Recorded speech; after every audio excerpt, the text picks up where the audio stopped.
convosco. Ele está no meio de nós. Proclamação do Evangelho de Jesus Cristo, segundo Mateus. Glória a vós, Senhor. Naquele tempo, dirigindo-se Jesus aos chefes dos sacerdotes e os anciãos do povo, disse-lhes: escutai esta outra parábola. Certo proprietário plantou uma vinha, pôs uma cerca em volta, fez nela um lagar para esmagar as uvas e construiu uma torre de guarda. Depois arrendou-a a vinhateiros e a viajou para o estrangeiro. E quando chegou o tempo da colheita, o proprietário mandou seus empregados aos vinhateiros, ao receber seus frutos. Os vinhateiros, porém, agarraram os empregados, espancaram a um, mataram a outro e ao terceiro apedrejaram. O proprietário mandou de novo outros empregados, em maior número do que os primeiros, mas eles os trataram da mesma forma. Finalmente, o proprietário enviou o seu filho, pensando: a meu filho que eles vão respeitar. Os vinhateiros, porém, ao verem o filho, disseram entre si: este é o herdeiro, vinde, vamos matá-lo e tomar posse da sua herança. Então agarraram o filho, jogaram-no para fora da vinha e o mataram. Pois bem, quando o dono da vinha voltar, o que fará com esses vinhateiros?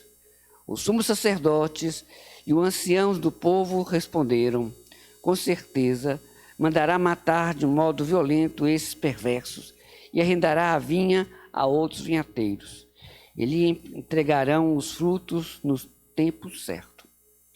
Então Jesus lhe disse: vós nunca lestes nas Escrituras? A pedra que os construtores rejeitaram tornou-se a pedra angular. Isso foi feito pelo Senhor e é maravilhoso aos nossos olhos. Por isso eu vos digo: o reino de Deus vos será tirado e será entregue a um povo que produzirá frutos. Os sumos sacerdotes e os fariseus ouviram a parábola de Jesus, compreenderam que estava falando deles e procuraram prendê-lo, mas ficaram com medo das multidões, pois eles consideravam Jesus um profeta. Palavra da salvação. Glória a vós, Senhor. Fala, Senhor. Preciso ouvir tua voz.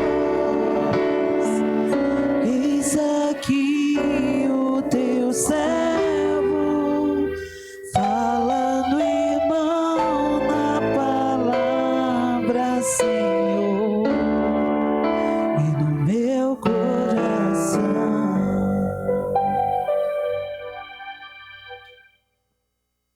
Esta semana, precisamente na segunda-feira, Dom Josafá chamou o Padre Robson para uma conversa e decidiram que a partir de domingo, segunda-feira, o Padre Robson começa uma nova missão na Arquidiocese. Então ficaremos esses dias ainda com a presença do Padre Robson no meio de nós.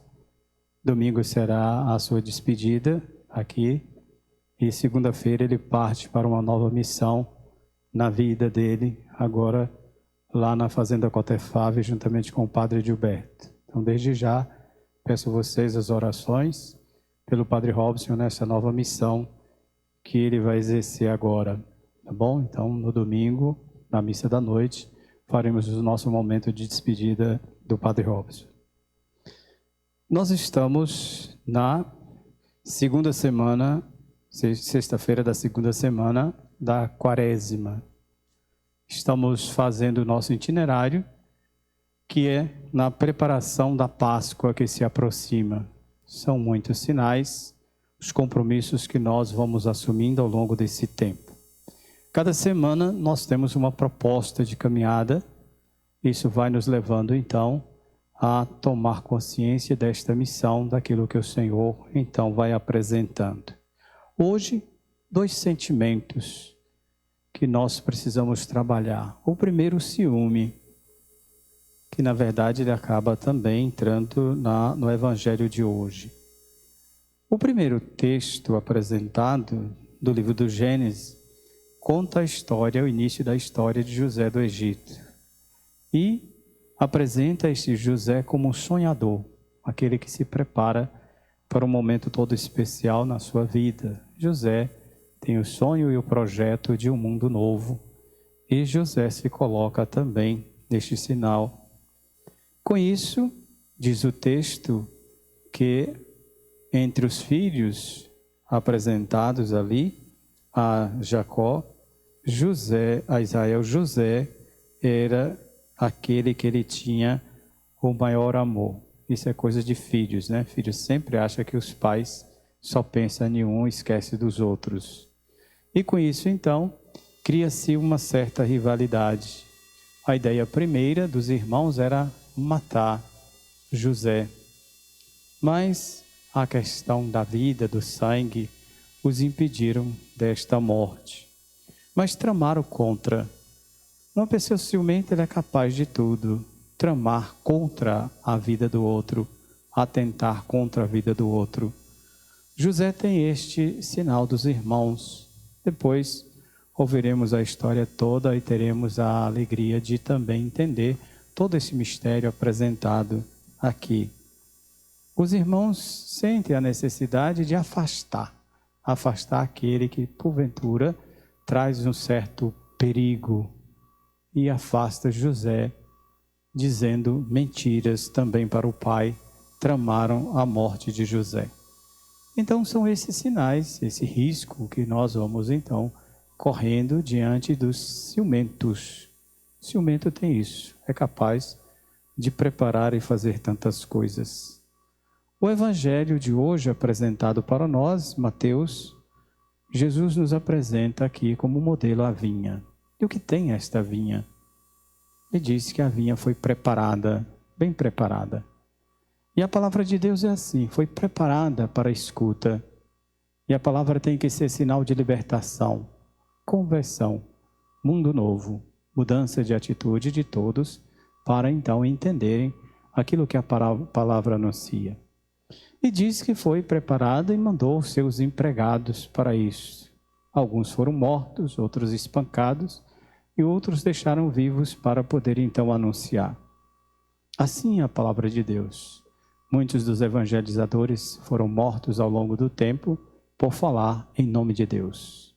Muitos foram espancados e outros tentaram se calar diante da palavra de Deus.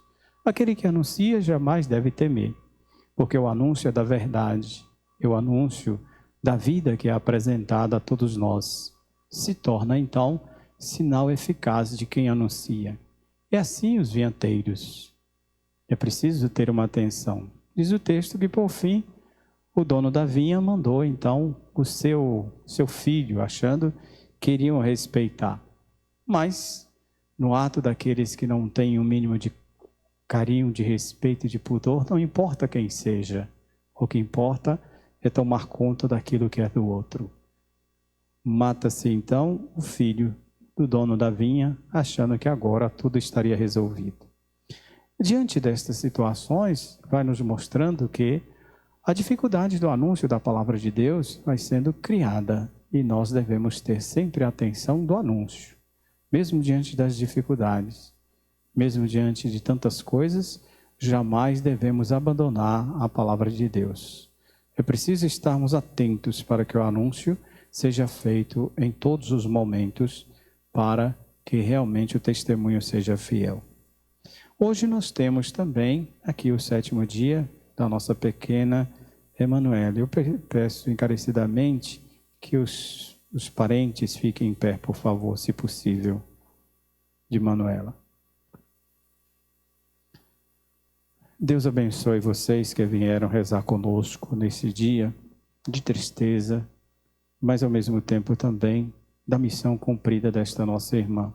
Sejam fortalecidos os corações de vocês, mesmo diante da dor, mas que Deus esteja sempre repleto no coração de vocês. Podem sentar. O que significa celebrar o 7º dia? Algumas pessoas confundem um pouco. Isso eu já avisei, já contei aqui, o sétimo dia tem uma ligação. Era costume na igreja antiga que os cristãos, quando morria alguém da família, passava-se 7 dias em casa, refletindo, analisando toda a questão da morte. Durante 7 dias permanecia um grande silêncio, refletir e trazer a memória daqueles que já não se encontram mais no convívio. Durante esses 7 dias, refletia, pensava e direcionava um pouco a vida. Toda a família se reunia. No 7º dia, então, era o dia de ir ao cemitério para fazer a visita de toda a família. Lá se rezava, pedia a Deus as orientações e pedia acima de tudo que aquela pessoa descansasse em paz. Por fim, passava-se na igreja para rezar e agradecer a Deus pelo aquele ciclo que se completava naquele tempo. E ao fazer isto, a igreja rezava também. Depois, por isso, foi-se criado então as celebrações de 7º dia para confortar a família. Muitos pensam que vamos rezar por quem morreu. Quem morreu já se encontra no convívio de Deus, mas é o conforto para a família enlutada. É as nossas orações que vão então em direção à família. Hoje nós estamos fazendo isto com esta família enlutada, com a sua dor, com a sua tristeza, mas nessa certeza que esta nossa irmã cumpriu a sua missão. Podemos perguntar também assim, mas por que tão nova, tantos que estão aí? Deus nos chama, nós temos uma missão. O tempo de Deus é completamente diferente do nosso tempo. Não se mede o tempo de Deus como nós medimos o nosso tempo, pelos anos que nós temos. Mas temos uma missão a cumprir aqui na terra. Terminada esta missão, é hora de voltar para a casa de Deus. Muitas perguntas ficarão sem respostas. Só teremos essa resposta quando chegarmos diante de Deus e fazê-las diante de Deus. Mas o conforto que nós devemos ter e dar é justamente esta confiança na ressurreição e na vida nova que há de vir. É assim que nós professamos. Este é o sinal da profissão de fé. É este que deve ser também a certeza. Esta nossa irmã, já no convívio de Deus, descanse em paz. E a vocês, familiares, receba o conforto da nossa paróquia, dos seus parentes e amigos que vieram rezar com vocês nesse dia, fortalecidos por esta fé, esta convicção daquilo que nós professamos a cada missa, a cada celebração, nos colocando diante de Deus. Que assim seja. Como diz o Salmo responsorial de hoje, lembrai sempre as maravilhas do Senhor. E estas maravilhas que nós celebramos nesse dia, que Deus conforte os corações de vocês.